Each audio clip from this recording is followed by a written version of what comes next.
Spartiate, bonsoir et bienvenue. On va parler aujourd'hui d'une opportunité qui pourrait y avoir par rapport à certains projets de la blockchain. Et en l'occurrence ici, les projets de paiement transfrontalier et, ou international. Parce qu'on est en train de changer de politique, enfin de politique monétaire. Il y a comme un basculement monétaire et il faut voir, il faut essayer de voir où est-ce qu'on s'en va par rapport à tout ça et tenter d'en profiter et de bien investir justement. Et ici, on a les BRICS, vous savez, la nouvelle alliance qui sont en train de redéfinir, on va dire, ce qui va être la prochaine norme pour les paiements, tout ça.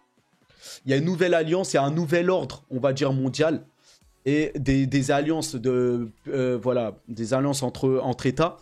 Et qui va un peu casser ce qu'on a vu jusqu'à maintenant, l'hégémonie du dollar, tout ça. Et donc, on va tenter de voir sur quel projet il va falloir s'orienter et qui pourrait en profiter. Donc, les BRICS, un sommet pour changer de dimension. Justement, il y a de plus en plus, on les voit de plus en plus, et ils ne se cachent plus. Les BRICS, c'est une alliance entre les pays. Vous avez la Russie, l'Afrique du Sud, la Chine, le Brésil, l'Inde. Une alliance pour casser le règne du dollar, casser la puissance américaine, qui fait extrêmement mal au monde par ses guerres, par ses corruptions, des choses comme ça. Et donc voilà. Les BRICS ont la volonté de peser sur la scène mondiale et de concurrencer l'Occident. Donc, mais partagés par des intérêts divergents, voire antagonistes. Il y a un géopoliticien qui dit qu'ils ne parviennent pas à aller au-delà de leur unité. Bon, ça c'était avant un peu, j'ai envie de dire. Là, les BRICS sont plus que jamais déterminés pour s'imposer et faire un contrepoint, on va dire, à l'Occident. Puisque c'est l'Occident qui a toujours dominé le monde, et surtout les États-Unis, ensuite l'Europe. Mais là, il y a vraiment une forte concurrence, puisque même la Chine, elle, tient tête maintenant aux États-Unis, et la Chine attire justement, on va dire, sa bande pour faire contrepoids aux États-Unis et sa bande, donc l'Europe, le Canada, tout ça. Donc, vers un nouvel ordre monétaire, c'est justement ça la question. Hégémonie et décadence du dollar. Donc, le dollar va être remis en question, puisque les BRICS, là, attirent énormément on va dire, d'attention et est en train de, on va dire, de draguer beaucoup de pays en dehors de l'alliance là, des 5-6 pays là. Il y a beaucoup de pays qui veulent rejoindre les BRICS. Et les États-Unis, déjà, eux, sont confrontés à une dette massive, une dette colossale. Et voilà, et ça fait qu'ils ont plusieurs problèmes là qui arrivent à eux. Donc les États-Unis, gendarmes du monde. Donc jusqu'à maintenant, c'est ça. C'est le dollar qui règne. Vu que depuis les accords de Bretton Woods, toutes les devises sont corrélées, sont face au dollar. Et c'est le dollar qui dicte le monde. C'est le dollar l'actif le plus liquide, le plus utilisé. Et c'est comme ça que les Américains, très malins, ont contrôlé le monde jusqu'à maintenant. Ont décidé, on va dire, jusqu'à maintenant. Et là, on ne touche pas au dollar. Donc, à chaque fois que certains ont remis en cause le dollar, ils l'ont payé très cher. Comme Kadhafi, à l'époque, Ben Laden, tout ça. Là, en ce moment, c'est la Russie et la Chine qui mènent le front. Et vous voyez qu'il y a des problèmes justement de guerre. Bon, voilà, les Américains ont utilisé l'Ukraine, utilisent Taïwan, voilà, mais il y a des guerres. Maintenant, on a Lula aussi, qui est un des membres de l'alliance des BRICS, et c'est lui qui a, avec la Chine, lancé cette initiative-là des BRICS. Ensuite, Lula est allé en prison, tout ça. Il n'était plus président du Brésil. Maintenant, il est revenu sur la scène, et là, depuis qu'il est revenu, ça s'accélère à nouveau. Et donc là, il est parti pour rester au pouvoir au moins 4 ans. Et donc je pense que là, ça va s'accélérer et ils vont vraiment mettre ça en place. Donc, vous voyez le pétrole, vous voyez, vous aviez le pétrodollar, tout ça. Et là, tout ce qui est pétrodollar, donc avec l'Arabie Saoudite, même ça, ça va changer. Puisque l'Arabie Saoudite se détourne des États-Unis et veut rejoindre les BRICS aussi. Donc voilà, c'est là qu'on voit que le pétrodollar était né, tout ça. Donc une grosse histoire hein, qui a permis aux États-Unis d'être leader sur les marchés, tout ça. Donc la question se pose, est-ce la fin du dollar? Voilà. Il semblerait qu'on soit parti pour la fin du règne du dollar. Donc vit-on la fin du règne du dollar? Et ici, vous avez, regardez, ici, c'est le Brésil qui, pour l'instant, a la présidence des BRICS. Et vous avez Dilma Rousseff, qui est une des femmes fortes du camp de Lula, là, le président du Brésil. Et c'est elle qui va être la présidente de la banque, la nouvelle banque des BRICS. Donc, vous allez voir The New Development Bank, là. Et elle va présider la nouvelle banque des BRICS. Vous voyez? Et donc, ça pourrait faire très, très mal, on va dire, aux États-Unis dans un second temps. Donc, après que l'Argentine a décidé fin avril de régler ses importations chinoises en yuan plutôt qu'en dollars, les BRICS ont annoncé le lancement de leur propre monnaie commune en août. Ces pays du Sud global cherchent à remettre en cause l'hégémonie du dollar. Mais en est-il possible? Est-il possible de s'en défaire? Moi, je pense que ça va être possible et que ça va se faire parce que là, on voit que c'est une coalition de l'ensemble des pays du monde. En dehors de l'Occident, tous les pays d'Amérique latine ont montré leur intention de se défaire du dollar. Les pays africains ne se cachent pas. Vous avez l'Afrique du Sud qui fait partie des membres des BRICS, mais aussi l'Algérie et d'autres pays. Et le Maroc aussi qui souhaite rejoindre les BRICS. L'Arabie Saoudite qui est dans le Moyen-Orient qui veut aussi. Voilà. L'Asie aussi, l'Inde, la Russie, enfin tout le reste du monde. En dehors de l'Europe, de l'Occident et on va dire de l'Océanie, là, l'Australie, tout ça. En dehors de ça, l'ensemble des autres pays veulent la fin du dollar. Et donc là, je pense que c'est un processus qui ne sera plus arrêté maintenant. Donc voilà, la banque des BRICS ou comment concurrencer le Fonds monétaire international. Donc vous savez, les institutions, la ONU, Fonds monétaire international, tout ça, ça appartient, on va dire, aux États-Unis. C'est corrompu, c'est infiltré et ça appartient. Et ces pays-là, des BRICS, le savent très bien. Et donc, comme tout seuls, ils ne peuvent pas faire contrepoids à l'Occident et aux États-Unis. S'ils agissaient seuls, par exemple, si la Chine voulait seule se défaire du dollar ou la Russie seule, bah, tout de suite, les Américains, à travers leur propagande, leur corruption, s'occuperaient de ces pays. Mais là, le fait que ces pays fassent alliance, là, c'est beaucoup plus difficile pour les Américains et ils ne peuvent pas, vu qu'ils sont empêtrés dans des soucis déjà, ils ne peuvent plus intervenir, vous voyez. Encore Trump, lui, il sait y faire dans les négociations, mettre des sanctions pour calmer les choses, mais là, il semblerait que Joe Biden, lui, soit complètement dépassé par tout ça. Et on voit qu'il n'y a pas une intervention américaine. Les Américains sont plutôt concentrés sur casser un peu la Russie ou directement la Chine, mais par rapport à toute l'alliance, les autres pays, ils n'interviennent pas par rapport au Brésil ou à l'Afrique du Sud qui veulent les remettre en question. Donc la Chine, voilà, c'est la Chine qui est en tête de gondole de cette alliance-là. Et la Chine accueille les BRICS à Xiamen. Donc vous voyez qu'il y a eu beaucoup de réunions par rapport à tout ça. Là, ça date d'il y a quelques heures ou quelques jours même, il y a même pas 2-3 jours. Les ministres des BRICS appellent à un rééquilibrage de l'ordre mondial, loin de l'Occident. Donc vous voyez que s'il y a une alliance mondiale pour se défaire de l'Occident et des Américains. Parce que on s'aperçoit que c'est un peu le mal. L'Occident, là, ont des méthodes qui, surtout les Américains, qui ne plaisent pas. Avec toute leur guerre, là, leur façon de faire, ça plaît pas du tout. Et donc, tous ces pays veulent s'allier pour se défaire de la pleine puissance américaine qui contrôle le monde, là. Et donc, BRICS est politique, économique et sociale, l'Algérie métamorphosée. Donc, l'Algérie est un des membres qui veut rejoindre l'Alliance, au même titre que plusieurs autres pays. On n'a pas que l'Algérie. Ici, si vous lisez ici, là, vous avez plusieurs pays émergents. Donc, l'Argentine, vous voyez, Amérique du Sud, la Turquie, Moyen-Orient, l'Iran, Moyen-Orient, Arabie Saoudite, Moyen-Orient. Donc, vous voyez que avec l'Algérie, Afrique du Nord, Vous avez le Mexique, vous avez le Venezuela qui a dit qu'il ne dirait pas non. Donc c'est surtout l'Afrique, le Moyen-Orient et l'Amérique latine qui souhaitent, mais c'est la grande partie du monde, hein, parce que ensuite la Russie c'est un continent elle seule presque, enfin c'est toute l'Asie du Nord, enfin voilà, et toute l'Asie aussi, l'Inde est déjà dedans. Vous avez la Chine, mais plusieurs aussi des pays émergents, l'Asie du Sud-Est aussi. Il y a l'Indonésie aussi qui a envie, qui s'est manifesté, Singapour, enfin voilà, toute cette zone. Voilà, donc c'est l'ensemble, on peut dire, des autres pays, hein, qui veulent rejoindre les BRICS. Et vous voyez ici là, New Development Bank. Ici là, et ça c'est très important puisque ces membres des BRICS veulent créer une nouvelle monnaie. Et c'est là où je parle d'un nouvel ordre, d'un basculement monétaire, parce que il va y avoir une nouvelle monnaie créée par tous ces membres-là, qui va venir peser sur la balance et permettre d'éviter les sanctions occidentales ou américaines ou des choses comme ça. C'est pour ça que les États-Unis ne vont plus avoir un pouvoir gigantesque sur le monde. Vous voyez ?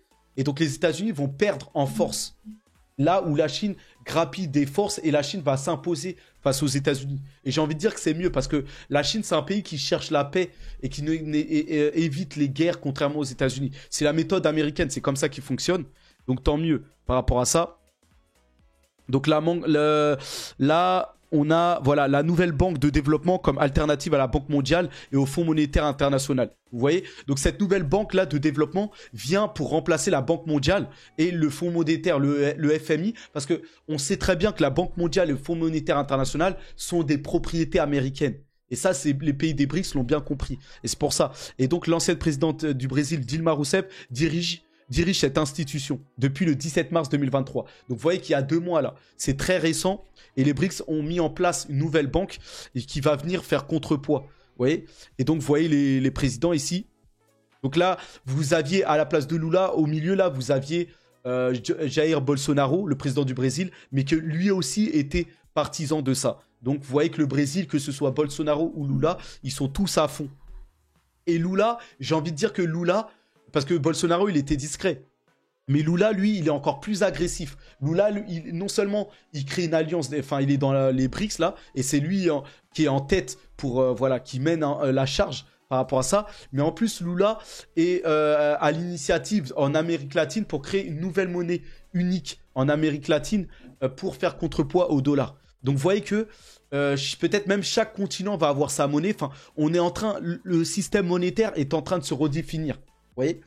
Et donc, c'est pour ça que là, aujourd'hui, on a un dossier spécial là pour voir quel projet, parce qu'on sait que c'est la blockchain qui va, où tout se passera plus tard. Et il faut voir quel projet de la blockchain va venir peut-être s'imposer, en tout cas.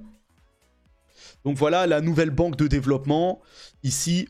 Et ça, c'est une très bonne initiative. Hein. Ça va vraiment casser un peu l'hégémonie du dollar. Donc ça, c'est une très bonne chose là. Et donc, là, on en vient par rapport aux cryptos. Les BRICS envisagent une crypto-monnaie commune pour leur commerce extérieur. Vous voyez ?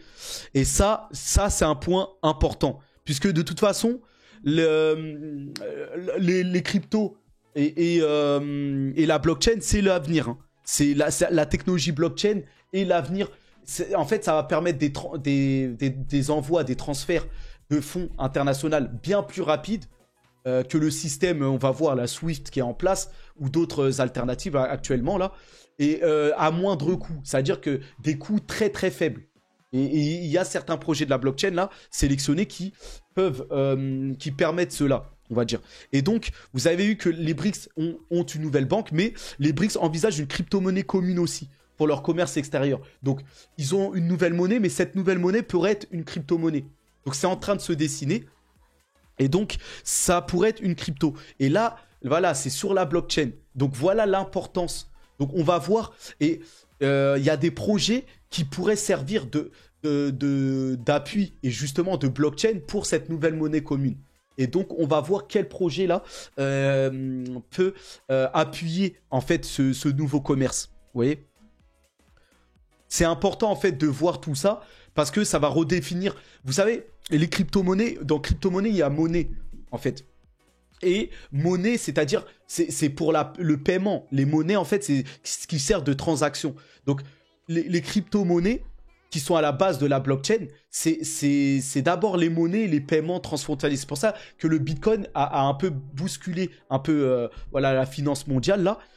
Et voilà que rapidement, on a eu l'émergence de la DeFi. Parce que la blockchain, ça va d'abord être les paiements, les crypto, les transactions internationales. Et ensuite, ça va être le gaming, le métaverse et tout ça, les réseaux sociaux enfin, dans le futur. D'abord, il va falloir redéfinir ce nouvel ordre mondial, ces nouveaux moyens de transaction grâce à la blockchain. Et ensuite, on ira dans d'autres choses, l'identité numérique, voilà, d'autres secteurs, l'intelligence artificielle, tout ça, ça va se marier, ça va venir aussi en même temps. Mais le plus important, c'est de redéfinir le cadre. Et la blockchain va permettre, va avoir son rôle.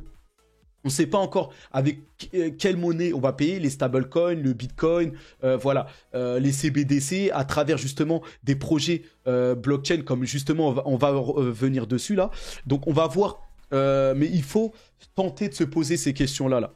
Et donc, les nations des BRICS discutent de la cryptographie, justement, partagée pour rompre avec l'USD, donc avec le dollar, et SWIFT. Parce que SWIFT, on va le voir tout de suite, là.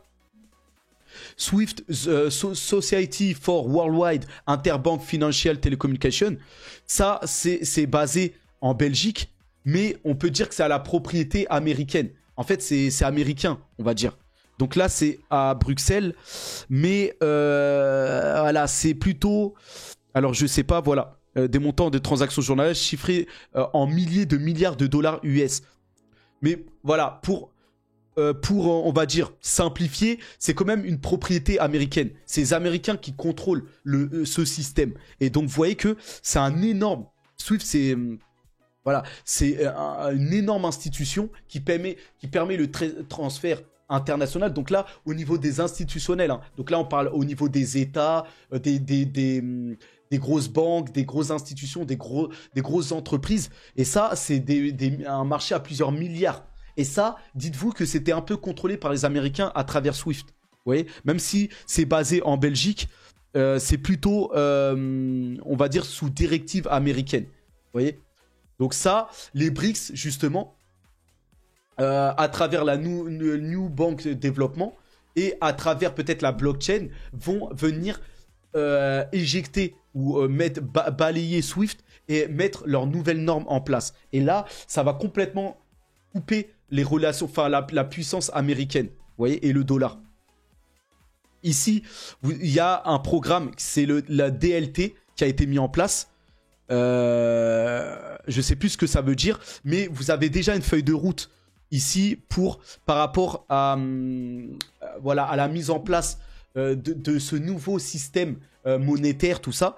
Et on peut voir que la DLT là, vous avez une roadmap là qui parle justement de ce qui va être mis en place là à venir par rapport aux paiements transfrontaliers, tout ça là. Donc ici, il y a marqué, c'est les CBDC. Hein. En gros, là, ça va être les CBDC, tout ça.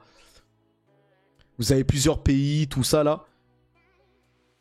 Il y a des régulations qui vont être mises en place. On a Swift encore, hein, qui est pas loin, là. Le système Swift n'est pas mort. Hein. Mais voilà, ils pourront pas s'imposer comme la norme mondiale, j'ai envie de dire. Et donc, on va s'intéresser au projet, justement, parce que c'est très important. Et même nous, en tant qu'investisseurs, on doit voir qu'est-ce qui se passe là dans le monde et qu'est-ce qui est en train de se faire pour justement anticiper et investir sur les projets. Et là, je vous ai sélectionné 3-4 projets là qui vont bénéficier de peut-être de cette opportunité là d'être la nouvelle norme d'envoi de transfert de fonds international ou de système de paiement pour les entreprises, pour les États et même pour les particuliers, tout ça. Et je commence par le plus gros. Donc là, normalement, ça, c'est un projet Ripple que normalement, nous, la majorité, on devrait avoir en portefeuille. Là, Ripple, c'est le mastodonte. En tout cas, sur la blockchain, il n'y a pas d'autres de projets comme ça aussi puissants que Ripple. Ripple est en affaires judiciaires, mais il devrait bientôt peut-être l'emporter.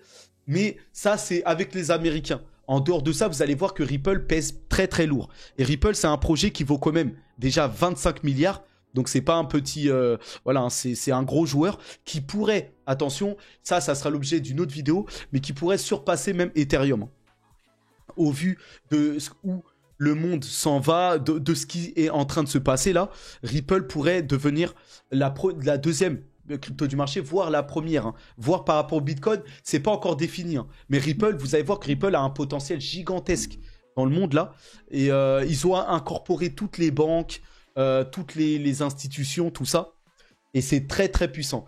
Totalement dilué, ça vaut déjà proche de 50 milliards. Hein. 48 milliards. Et regardez la courbe de Ripple, c'est déjà listé hein, sur tous les exchanges, tout ça. Donc ça a pris feu déjà, c'était en 2018. Ça a rechuté après au bear market. Ensuite, ça a retenté en 2021 avant le nouveau bear market. Et là, ça va peut-être se relancer. Mais là, cette fois, Ripple, qui est en affaires judiciaires depuis des années, pourrait l'emporter et pourrait, dans la foulée, là, profiter de ce nouveau basculement monétaire, là. Ce nouveau... parce que là, on est en train de... les pays, là, sont en train de redéfinir ce qui va être pour les paiements, tout ça. Et Ripple a une carte à jouer, là, en ce moment. Et donc, Ripple pourrait rapidement aller très, très haut. Rapidement. Donc là... Mais bon, ça pèse déjà 25 milliards. Mais je dirais que Ripple, il faudrait l'avoir en portefeuille. Donc, Ripple... possède une plateforme nommée XRP Ledger et c'est là que tout se passe pour Ripple. Et donc, voilà, le registre XRP, une blockchain évolutive et durable. Donc Ripple n'est pas un projet qui est basé sur une blockchain, sur la blockchain Ethereum. Ripple a son propre réseau. Et ça, c'est très important de le définir. Ça appartient pas à la Binance Smart Chain ou à Solana ou des choses comme ça. Ripple a son propre réseau blockchain qui est comparé, parce que Ripple, ça date de l'ère Ethereum, Bitcoin quasiment. Enfin, ça fait très longtemps que c'est là. Et là, la différence de ces anciens projets, Bitcoin et Ethereum, Ripple, c'est très rapide et à très moindre coût. Et c'est là où la différence, parce que c'est un projet, c'est un mastodonte. On peut l'asseoir à la table de Bitcoin et Ethereum hein, en termes de communauté, de voilà, tout ça là, c'est un géant, mais qui est beaucoup plus évolutif et rapide. Vous voyez, qui fonctionne plutôt, on va dire, en mode proof of stake, qui est plutôt dans le camp proof of stake que proof of work, mais voilà, qui est très rapide, très évolutif. Et donc, on va aller voir les partnerships, les trucs comme ça là. Donc Ripple, ça a des gros partenariats. Comme je vous l'ai dit, c'est toutes les grosses banques. Hein. Vous voyez ici RBC, la Royal Bank du Canada. Donc c'est la plus grosse banque du Canada. Unicredit, vous avez Santander, l'une des plus grosses banques en Espagne. CBI, Remit, c'est au Japon. D'ailleurs, il y a un autre projet que je vais vous montrer tout à l'heure qui est en partenariat avec eux. American Express, vous voyez. Et là, rien qu'American Express, ça doit vous dire que, voilà, c'est pas de la rigolade. Ici, Bank of America, les mastodontes hein, de transfert d'argent, Western Union, MoneyGram, tout ça, Deloitte, que des mastodontes, que des géants. Et c'est pas fini. Hein. C'est là, vous avez Revolut, un des leaders maintenant, voilà, des néobanques, tout ça, Harrington Capital. Vraiment, voilà, c'est que des gros, que du très très lourd. D'ailleurs que je vais partager. Mais voilà, c'est... et tout ça, c'est... Voilà, ils ont infiltré tous ces réseaux-là. Tous ces réseaux, toutes ces banques. Et Ripple va être leur partenaire de choix pour voilà, les paiements. Elle va être un réseau de paiement pour toutes ces banques. Donc quand ces banques vont utiliser la blockchain, ils vont passer par Ripple. Vous voyez, je ne sais pas si vous imaginez. Donc Ripple là peut s'incorporer ou peut attraper là ces milliards là de toutes ces banques là, toutes ces transactions, Ripple peut se les accaparer. Vous voyez que regardez hein, Ripple, les compagnies qui usent Ripple, donc déjà MoneyGram et Western Union hein, pour les transferts d'argent. Donc ça c'est les plus gros, c'est des mastodontes, hein, c'est des géants financiers là. En gros tous les transferts international. Bon, vous avez des plus petits comme RIA, Money, voilà, ou des choses comme ça. Mais globalement, voilà. Vous avez Mercury qui est le plus gros en Amérique latine. Enfin voilà, c'est que des gros. Et tout ça, c'est des partenaires à Ripple. Donc, vous pouvez dire que Ripple prend la place. Hein. Parce que en dehors de ça, le MoneyGram et Western Union, on va dire que c'est pour les particuliers. Pour les États et pour les institutions, on va dire les banques, tout ça, c'est Swift. Vous voyez? Mais même Swift, en fait, Ripple vise à effacer Swift. Parce que Swift, c'est pas sur la blockchain. C'est pas décentralisé, tout ça. Swift, bon, bien que Ripple, c'est très centralisé. Hein. Ripple, c'est une entreprise, derrière, il y a des gens. Donc au niveau de la décentralisation, c'est pas trop ça. Mais n'empêche que Ripple a une grosse communauté et que petit à petit, ils vont peut-être voir pour la décentralisation, tout ça. Mais en tout cas, pour tout ce qui est particulier, tout ça, bah, on peut dire que Ripple a déjà un gros pied, en tout cas pour les particuliers, mais même pour les États, et même pour les institutions. Vous allez le voir là. Ici, par exemple, l'usage du XRP pourrait exploser en Chine, en Inde et en Russie, selon la communauté XRP. Donc, vous voyez que le XRP, à travers Ripple et son XRP Ledger, là, ou Ripple Ledger, en fait, c'est une plateforme qui va proposer ses services à l'ensemble des États, des pays. Vous voyez, c'est énorme. Ici, on va voir des exemples. Ripple lance la liquidité à la demande au Brésil avec Travelex Bank. Donc, on a une banque brésilienne en partenariat avec Ripple. Donc ça, regardez, Ripple a incorporé déjà la Royal City Bank, enfin, elle est au Canada, elle est présente dans la majorité des grandes banques du monde, mais en plus, voilà, avec une banque brésilienne aussi. Donc Ripple est déjà présent en Amérique latine. Et ça, c'est des choses où vous avez, bon, Ethereum, lui, n'est pas présent dans d'autant de pays comme ça. Ethereum, c'est surtout, et en plus, c'est stacké par des institutions surtout américaines, là où les Américains, eux, sont en déclin. Donc, on peut dire quasiment que Ethereum est vraiment américain, est une possession américaine. Vous voyez? Et là, Ripple, lui, c'est un peu vraiment international, contrairement à Ethereum ou même Solana, Cardano, tout ça, c'est des projets, mais qui sont de base, on va dire, nés aux États-Unis. Alors que Ripple, lui, est très américain aussi, mais est voilà, vraiment diversifié dans le monde.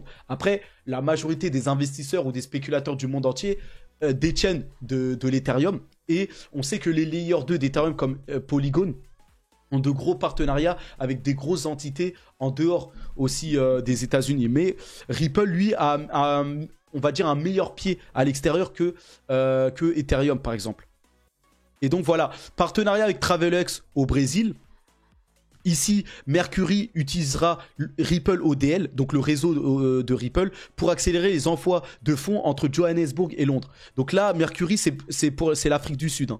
Et donc, la distance la plus courte en miles aériennes entre Johannesburg et Londres est de 5635 miles. Donc les transferts d'argent entre les banques ou les prestataires de services de ces deux villes prend des jours pour couvrir cette distance. Vous voyez? Et donc là, Ripple va faciliter l'envoi de fonds entre l'Afrique du Sud et l'Europe. Vous voyez? Donc, vous voyez que Ripple met ses pieds partout. Ici, Ripple va offrir des opportunités par rapport à Swift. Par rapport à la Russie. Donc comme la Russie, elle, a été coupée de Swift, puisque Swift, on va dire que c'est une possession américaine, et la Russie qui a envahi l'Ukraine, voilà, par rapport à ce qui se passe dans la Crimée, tout ça, bah, les Américains ont décidé de couper Swift aux Russes. Et donc, la Russie qui est coupée de Swift peut passer maintenant ou voir l'alternative Ripple. Et j'ai pas trouvé l'actualité, mais j'ai vu sur une autre chaîne YouTube, la Russie a mené à travers un laboratoire des recherches pour incorporer Ripple dans ses transferts internationaux, tout ça. Et donc, vous voyez que Ripple, non seulement est en Afrique du Sud avec Mercury ou au Brésil avec Travelex, et a des partenariats avec toutes les banques du monde, mais est aussi à travers la Russie. Et aussi, regardez, Ripple confirme que les ODL de paiement que son réseau seront désormais disponibles en Inde. Donc Ripple a intégré l'Inde. L'Inde qui sera la prochaine grosse puissance mondiale d'ici 2040-2050. Parce que là, vous allez d'abord avoir la Chine dans un premier temps, et ça va être la Chine, ensuite l'Inde, la deuxième puissance mondiale, et ensuite les États-Unis. Mais ensuite l'Inde, au vu de ce qui se dessine, l'Inde devrait, dans un second temps, plus tard, dans 20 ans, 30 ans, dépasser même la Chine. Ou même plus tôt, hein, peut-être dans 15 ans, 20 ans par là. Il est dit que l'Inde deviendra la première puissance mondiale. Et là, bah regardez qui est en partenariat pour peut-être redéfinir le prochain, on va dire, système monétaire, ou redéfinir, ou qui va s'imposer peut-être comme leader pour les paiements transfrontaliers de l'Inde, tout ça, bah c'est Ripple. Vous voyez? Donc ça, c'est énorme, hein. Mais c'est pas fini. Donc bon, Ripple, déjà par rapport à l'Inde, Ripple voilà, améliore l'accès en Inde, a déposé son réseau en Inde avec Kotak Mahindra Bank. Donc là, ici, vous pouvez voir que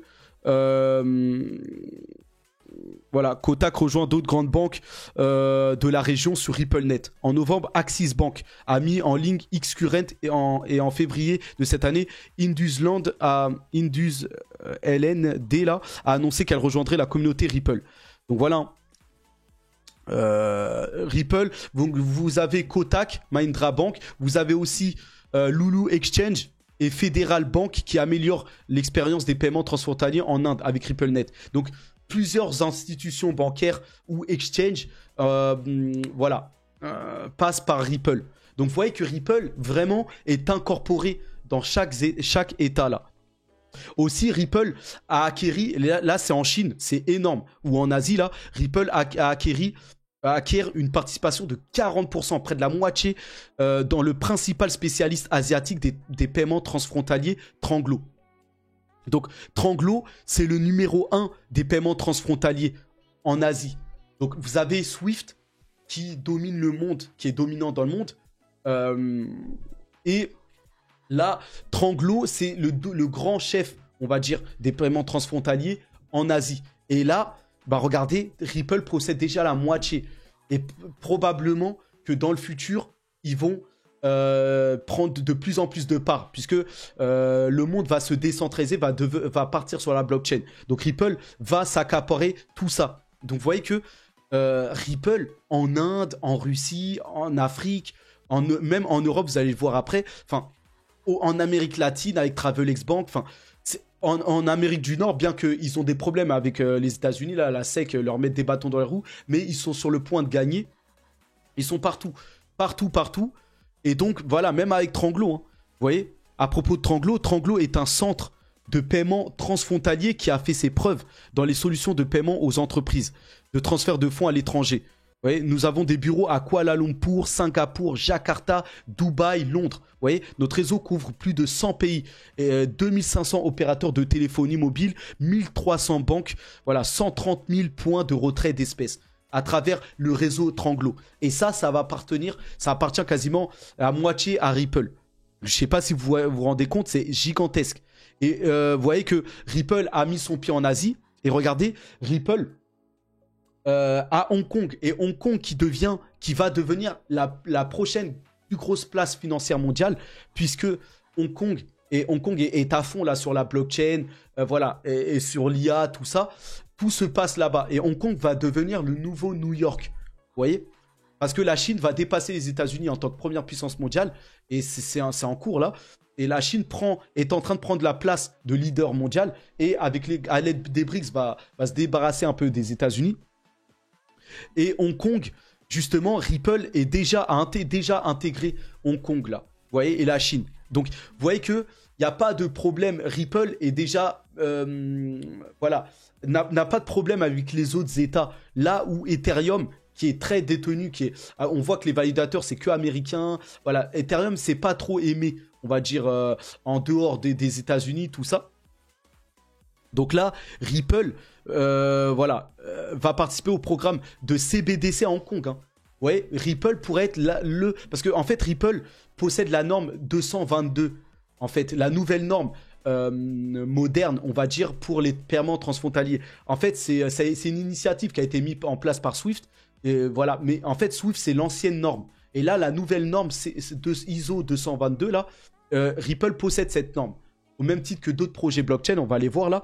Mais vous voyez que Ripple possède cette norme et Ripple, je vais vous le montrer juste après, a mis en place un produit pour permettre pour que les États puissent construire leur CBDC. Donc ça, c'est gigantesque. On va revenir sur ça après. Mais en tout cas, Ripple va peut-être être le gagnant et va être peut-être proposer la CBDC à Hong Kong en Chine. Donc vous voyez, initié par l'autorité monétaire de Hong Kong. Donc dans le but de fabriquer une CBDC. Vous voyez? Regardez, Ripple se joindra aussi à la Fubon Bank de Taïwan et d'autres entités financières pour la démonstration du processus de gestion d'actifs tokenisés. Une version numérique des dollars de Hong Kong, qui intégreront les technologies liées au CBDC et seront désignées sous le terme de IHKD. Donc vous voyez que Ripple pourrait être derrière la future monnaie numérique de Hong Kong, le Hong Kong là. Et Ripple, en plus de ça, voilà, va piloter peut-être voilà, la prochaine CBDC de Hong Kong. Mais je sais que Ripple là, j'ai pas cette actualité, mais Ripple a un partenariat avec les autorités d'Hong Kong pour l'immobilier tokenisé là-bas sur place. Donc, en plus de ça, Ripple se diversifie, hein, peut incorporer l'immobilier tokenisé, tout ça là. Et enfin, Ripple rachète le fournisseur de services de garde crypto Metaco pour 250 millions. Donc voilà, Ripple qui se diversifie. Et pour la garde, en fait, pour la détention de crypto, tout ça. Donc c'est énorme, en tout cas, tout ce que Ripple fait là, c'est vraiment énorme. Et vous voyez qu'ils ont un gros pied maintenant. C'est le plus gros projet de la blockchain. Là, on parle du numéro 1 incontesté. Donc là, moi, le point que je peux faire sur Ripple, c'est qu'il faut en détenir. C'est Ripple, hein, ça va d'abord passer par Ripple. De toute façon, là, je vais vous parler d'autres projets, là, mais ça ne vaut pas Ripple. On peut dire que Ripple a même 80% de ce marché-là, là, en termes de crypto, là, il n'y a pas d'équivalent. Vous voyez Donc, moi, j'avais une stratégie all-in, mais je vais passer plutôt je vais en prendre peut-être 6 ou 7, peut-être. Je vais un peu me diversifier parce que, voilà, je préfère, finalement, plutôt que d'être très agressif, et finalement, parce que c'est trop risqué, parce que il se pourrait que la seule crypto où je sois, finalement, ne passe pas, ou des choses comme ça. Donc, il vaudrait mieux que je sois diversifié, et ensuite que, comme ça, au moins, je touche plus. J'en prends 6 ou 7, et sur le long terme, j'ai plus qu'à ajouter. Vous voyez, et là, Ripple, ça va être une de mes cryptos. Je vais investir sur Ripple et Bitcoin déjà, pour ce qui est des grosses cryptos déjà. Parce que ça, c'est une valeur sûre pour l'avenir. Ripple, vous voyez hein, comment ils sont incorporés là et comment ils vont redéfinir. Ils vont participer à cette nouvelle définition là, ce nouvel ordre pour les paiements, tout ça transfrontalier, des États, des institutions.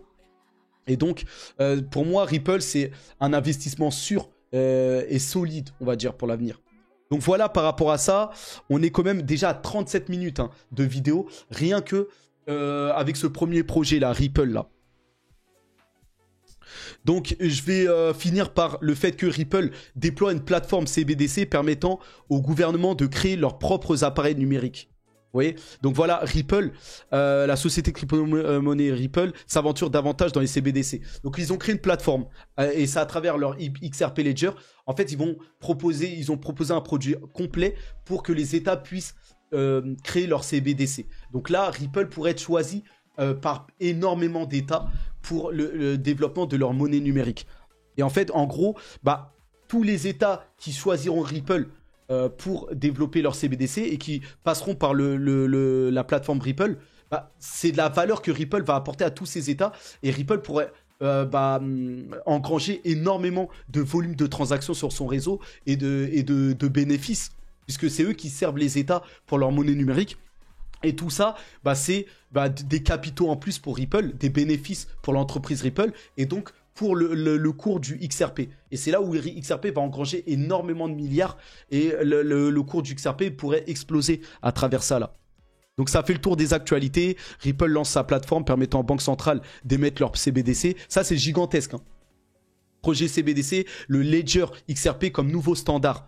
Vous voyez, de la banque centrale. Donc, vous savez que pour émettre une CBDC, ça passe par les banques centrales. Et Ripple, donc, va collaborer justement avec diverses banques centrales de plusieurs États pour émettre peut-être une nouvelle monnaie numérique de chaque pays, là. Et voilà, hein. Et Ripple, donc, ça sera derrière les banques centrales. Hein. C'est incroyable. Donc, vous voyez comment ils pèsent. Et donc, pourquoi il faut investir dès maintenant? Même si Ripple vaut déjà 25 milliards et totalement dilué 50 milliards, Ripple, au vu du potentiel qu'ils ont là, ils peuvent monter largement à plus de 1000 milliards. En termes, voilà, ça peut monter à 4000 ou 5000 milliards en servant, tu vois, vous voyez, parce que là, c'est international. C'est pas comme enfin bon, les projets comme Apple, tout ça, ça sert le monde entier et tout. Mais je veux dire, là, ça va beaucoup plus loin. C'est monétaire et voilà, ça peut servir une grosse majorité de pays. Vous voyez? Donc ça peut aller très loin en tout cas. Donc voilà, là, on va passer au deuxième projet. Et là, c'est Stellar. Donc c'est à peu près la même chose que Ripple, mais on va dire un peu plus petit et qui vise un peu plus les particuliers plutôt que les États. Donc là, c'est un marché qui va être un peu plus petit. Les particuliers, c'est le monde entier, hein, vous le savez. Mais voilà, ça reste voilà, plus petit. Mais vous voyez que aussi en capitalisation, c'est aussi plus petit. Mais là, Stellar aussi, c'est un mastodonte aussi. Hein. Donc, je voulais vous montrer ça, voilà, le cours et tout ça. Bon, trop tard, c'est pas grave. Le cours est au plus bas, je vais vous le mettre quand même. Allez, on va repartir dessus. XLM, donc c'est la crypto de Stellar. Et là, vous le voyez, le cours ici, bon là, ça fait que de monter. Hein. Enfin, ça monte en ce moment, mais regardez le cours, ça, comme Ripple, hein, ça avait explosé. On voit que ça suit le même trajectoire que Ripple. Donc là, on a eu déjà 2 grosses vagues et on n'est pas loin d'avoir la 3e. Donc, je pense que ça va arriver bientôt là, avec tout ce qui se passe là dans le monde là, le redéfinissement là des moyens de paiement, tout ça, les CBDC, le narratif qui va revenir. Je pense que Stellar et Ripple vont profiter de tout ça. Et peut-être à l'annonce de la victoire de Ripple, Stellar pourrait en profiter. Bien sûr, c'est sur tous les exchanges, principales exchanges, tout ça, les plus gros comme les plus petits. Voilà, ça vaut voilà 2 milliards et totalement dilué 4 milliards. Donc c'est un Ripple, on va dire un bébé Ripple, on va dire. Mais Stellar aussi, au même titre que Ripple, alors je vais enlever ça, au même titre que Ripple, Stellar a incorporé déjà toutes les banques à des gigantesques partenariats, tout ça. Enfin, voilà, c'est international aussi Stellar. Et là, ça vise plutôt les particuliers et les plus démunis, on va dire. Donc c'est un gigantesque réseau. Qui a été créé par Jed McCaleb. Et Jed McCaleb, c'est un des cofondateurs de Ripple. Donc voilà, c'est pas un nouveau, tout ça. Et en fait, juste, il n'était pas trop d'accord sur la feuille de route de Ripple. Et donc, il a voulu aller voilà, créer son propre réseau. Mais voilà, Stellar, c'est à peu près les mêmes normes que Ripple. Et vous voyez qu'au niveau de la vitesse et des choses comme ça, c'est la même chose. Regardez, c'est pour la vitesse de transaction, la confirmation des transactions, c'est entre 3 et 5 secondes, exactement comme Ripple. En gros, c'est la même technologie que Ripple. Donc voilà, c'est le même réseau, enfin, c'est tout pareil. Mais c'est même plus rapide que Ripple. On parle de 3000 transactions par seconde, là où Ripple en ferait 1500. Et vous voyez que comparé à Bitcoin, c'est largement plus rapide. Bitcoin ou Ethereum là on est dans des niveaux là, et ça c'est un gros problème hein, pour Bitcoin, Ethereum. Mais voilà, Bitcoin, Ethereum par leur histoire sont quand même très utilisés hein. Ils sont leaders au niveau des NFT, au niveau de la DeFi. Enfin, au niveau des NFT là, Bitcoin rejoint Ethereum quasiment avec les ordinals là. Mais voilà, malgré que ces blockchains soient très lentes là, Bitcoin, Ethereum, ils sont quand même très utilisés hein. Mais voilà, Stellar et Ripple bien plus rapides. Et Stellar même plus rapide que Ripple, c'est vous dire. Mais après, Stellar, ça vise pas les institutions, ou on va dire moyennement, les institutions et les États. Bien que Stellar aussi va émettre, vous allez voir, des CBDC, tout ça. Mais c'est pas au niveau de Ripple quand même. Ripple, c'est vraiment le géant. Et Stellar, on va dire, c'est le petit frère. Vous voyez? Et donc, regardez, hein, les partenaires de Stellar, c'est aussi quand même des très gros. On parle de Visa, Mastercard, quand même, ici. Voilà, Visa, Mastercard aussi, ils ont un gros partenariat, vous allez voir, avec Samsung, aussi avec IBM, avec Deloitte, tout ça là. Donc c'est quand même, ça a déjà incrusté des grosses institutions hein, liées au paiement, tout ça. Quand même Visa, Mastercard, c'est quand même des grosses choses. Donc faut pas négliger aussi Stellar. Donc il y a aussi le partenariat avec MoneyGram comme Ripple. Donc voilà, hein, le MoneyGram utilise aussi le réseau Stellar dans certains ponts. Donc, dans une partie, ils vont réutiliser Ripple, mais dans une autre partie, ils vont utiliser Stellar. Stellar, c'est le principal partenaire de Circle et son USDC. Donc, vous savez que les stablecoins aussi vont servir peut-être de transactions, des choses comme ça. Et Circle, qui est le deuxième plus gros émetteur de stablecoin avec son USDC, derrière Tether, bah, Circle, lui, utilise Stellar pour les moyens de transaction internationales. Stellar USDC combine la puissance et l'inclusivité du réseau Stellar avec la monnaie numérique en dollars à la croissance la plus rapide au monde. Donc l'USDC. Stellar USDC permet des paiements transfrontaliers permanents. Donc là, on ne parle pas de l'USDC à proprement parler, du stablecoin USDC. Là, ce que je découvre, c'est que Circle a créé un autre produit qui s'appelle le Stellar USDC. Et donc là, ça va vraiment concerner pas les petites transactions en USDC, là, en stablecoin, dans les exchanges, tout ça, mais plutôt les transactions internationales. Donc je découvre là que Circle est positionné aussi sur le secteur des paiements transfrontaliers et veut utiliser l'USDC, son stablecoin, pour les paiements transfrontaliers. Et ils ont utilisé, ils s'appuient sur le réseau Stellar pour ça. Donc vous voyez que Stellar, c'est un gros joueur. Aussi, regardez IBM. IBM, vous connaissez l'entreprise informatique là, IBM. Bon, c'est une entreprise qui est un peu dépassée, mais IBM s'est tourné maintenant et veut construire un réseau de paiement mondial. Comme ils sont un peu dépassés au niveau de l'informatique, tout ça là, ils veulent construire et ils ont lancé le projet IBM Blockchain Worldwide. Worldware. En fait, là, ils veulent passer par la blockchain pour être le numéro 1 des paiements transfrontaliers, donc concurrent de Swift et de Ripple. Et donc, ils utilisent le réseau pour cela, Stellar aussi. Donc, vous voyez que Stellar a des grosses institutions par rapport à tout ça. Et donc, il faut aussi compter non seulement sur Ripple, mais aussi sur Stellar. Ici, voilà pourquoi IBM a construit WorldWare sur Stellar. Donc, en fait, on va dire c'est par rapport à la vitesse, les moindres coûts, tout ça. Voilà. Voilà, et rapidité. Voilà, vous voyez là, c'est une grande nouvelle. En reliant les institutions financières réglementées à la rapidité, à la polyvalence de Stellar. Parce que Stellar, c'est plus rapide que Ripple. Vous voyez ? Et donc, WorldWire vise à remplacer l'ancien système bancaire par des simples transactions à point. Dès le départ, WorldWire prend en charge 47 devises dans 72 pays. Et cela ne fera que croître. Voilà. Donc voilà, IBM a des grosses ambitions pour les paiements transfrontaliers, des petits voilà, des paiements, voilà, si vous voulez payer entre la France et l'Italie, par exemple, des choses comme ça. Et ils veulent utiliser le réseau ultra rapide de Stellar, qui est un peu plus rapide que celui de Ripple. Donc, comptez avec Stellar, qui est le petit frère de Ripple, mais plus rapide. Vous voyez, on a aussi l'Ukraine qui choisit la blockchain Stellar pour son projet MNBC. Donc, vous voyez que Stellar, qui a aussi la norme ISO 222, donc il y a la nouvelle norme pour les paiements transfrontaliers qui est compatible justement avec les nouvelles monnaies numériques des banques centrales, les CBDC. Et donc l'Ukraine veut utiliser le réseau Stellar pour sa monnaie numérique à venir. Donc vous voyez qu'il n'y a pas que Ripple qui va s'accaparer tout ça. Et donc, on continue. GatePaid booste l'économie numérique africaine grâce à Stellar et son écosystème. Donc, même en Afrique, vous voyez, vous avez une plateforme qui s'appelle GatePaid. Voilà, GatePaid est une place de marché et une plateforme communautaire permettant aux entreprises technologiques, aux plateformes numériques et aux professionnels du numérique de se connecter les uns aux autres en Afrique. Vous voyez, et les professionnels du numérique tels que indépendants, les créateurs et les commerçants peuvent travailler pour des clients directement via des plateformes. Dans le monde entier, gagner de l'argent, tout ça. Et en s'appuyant sur l'encre Stellar ClickPesa. Donc GetPaid permet aux professionnels du numérique de recevoir des paiements via diverses devises fiduciaires de crypto-monnaies au Kenya, Rwanda et en Tanzanie.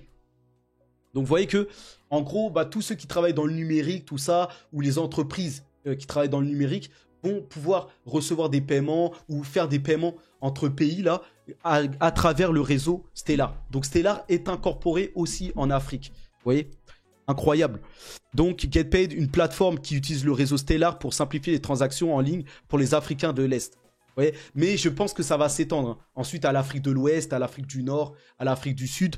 Je pense que petit à petit GetPaid va s'incorporer et va utiliser le réseau Stellar. Donc vous voyez que toute la valeur en investissant sur la crypto XLM, la crypto de Stellar, bah, toute la valeur que vous pouvez, vous participez au projet Stellar et regardez toute la valeur que vous pouvez apporter ici, là.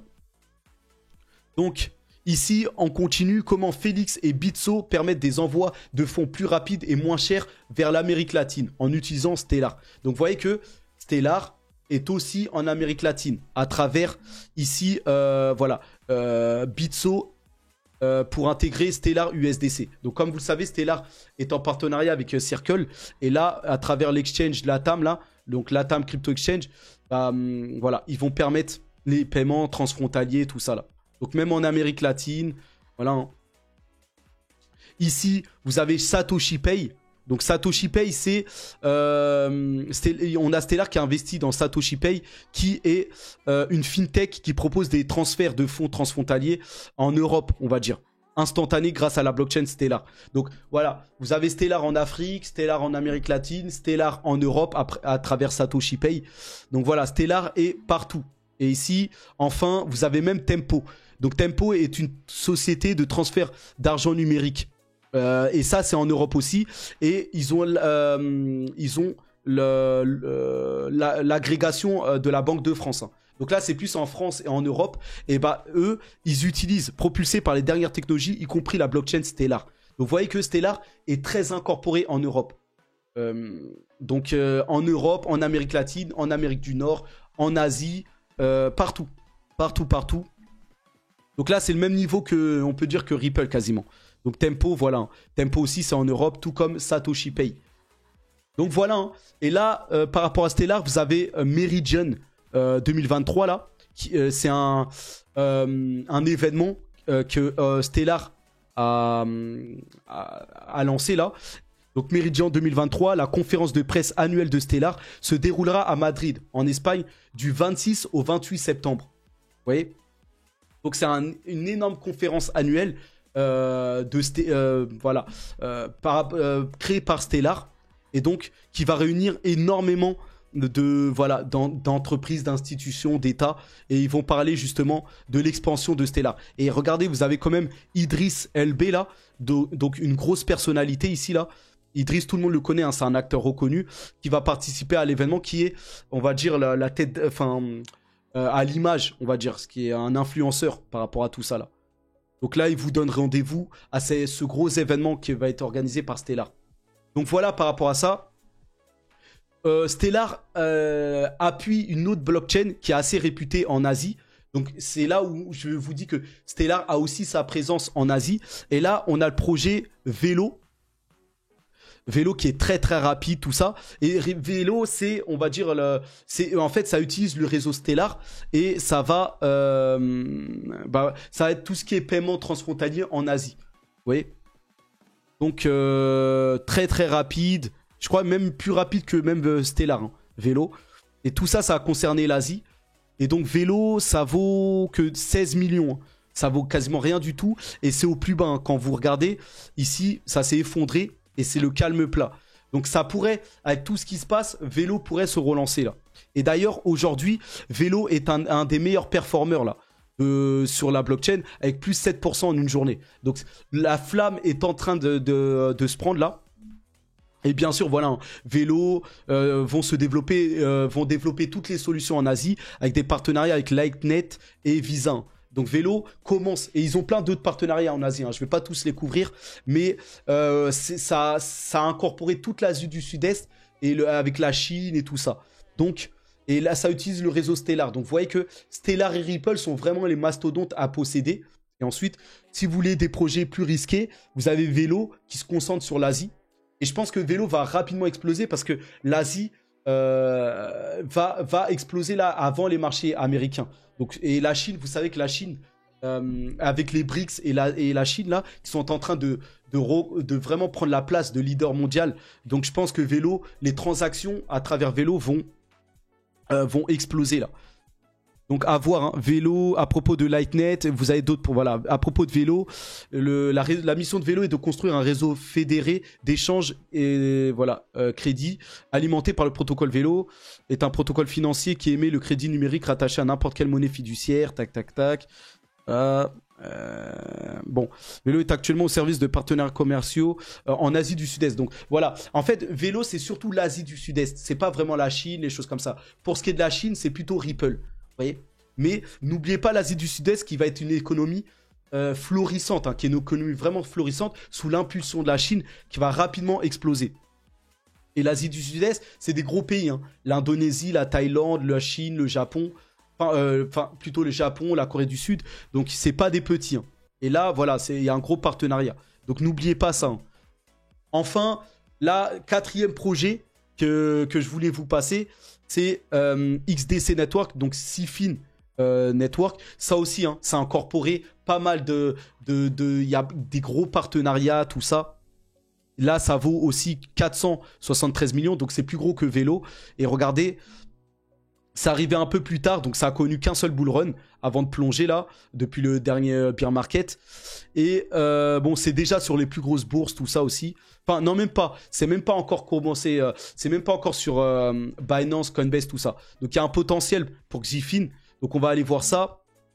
Voilà, c'est une blockchain hybride, hein. C'est ce qu'ils appellent une blockchain hybride. Une décentralisée, neutre en carbone, tout ça. Avec l'ISO ici, vous voyez, l'ISO 222, donc les dernières normes. Voilà, ça a proposé les CBDC, tout ça. Regardez, par rapport à Bitcoin, Ethereum, 2000 transactions par seconde. Donc on est à peu près sur les normes de Ripple et Stellar. Et regardez les frais. Des frais, mais minimes complètement, regardez, par rapport à Bitcoin, Ethereum. 2 secondes de temps de finalité. Donc c'est les mêmes normes que Ripple et Stellar. Là, Stellar et Ripple, on est à peu près à 2-3 secondes aussi. Et voilà, complètement neutre en carbone. Regardez ce que ça prend en carbone. Rien du tout. Donc voilà, c'est une nouvelle blockchain aussi, indépendante, hein. C'est pas basé sur Ethereum, mais c'est compatible. On va dire, c'est compatible, c'est EVM compatible. Vous voyez? Donc c'est lié assez avec le réseau Ethereum. Donc ça, c'est un bon point. Et ça va permettre la tokenisation des instruments financiers du monde réel. Donc voilà, ici, là, on a un exemple. C'est récent, hein, ça date du 31 mai. Donc du mois dernier, là, enfin il y a 3-4 jours, là. XDC sécurise l'implantation japonaise grâce à un partenariat avec SBI. Et SBI, c'est un géant institutionnel au Japon, là. Et ils sont en partenariat avec XDC. Donc c'est pour vous montrer les exemples de partenariat, là. XDC Network et le partenariat commercial avec SBI Venture Capital. Donc voilà, hein. Intégration à la branche de crypto-monnaie SBI. Voilà. Dans le cadre de portefeuille crypto-monnaie, tac, tac, tac.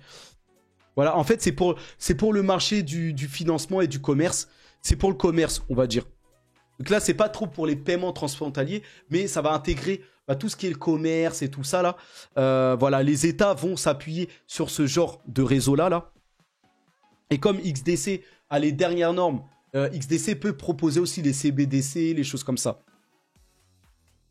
Le réseau fournit une plateforme polyvalente pour l'innovation financière, avec sa blockchain prenant en charge compatible avec la machine virtuelle d'Ethereum, des protocoles variés. Voilà, ça a proposé des smart contracts et tout ça là. Donc le chemin de la décentralisation, voilà.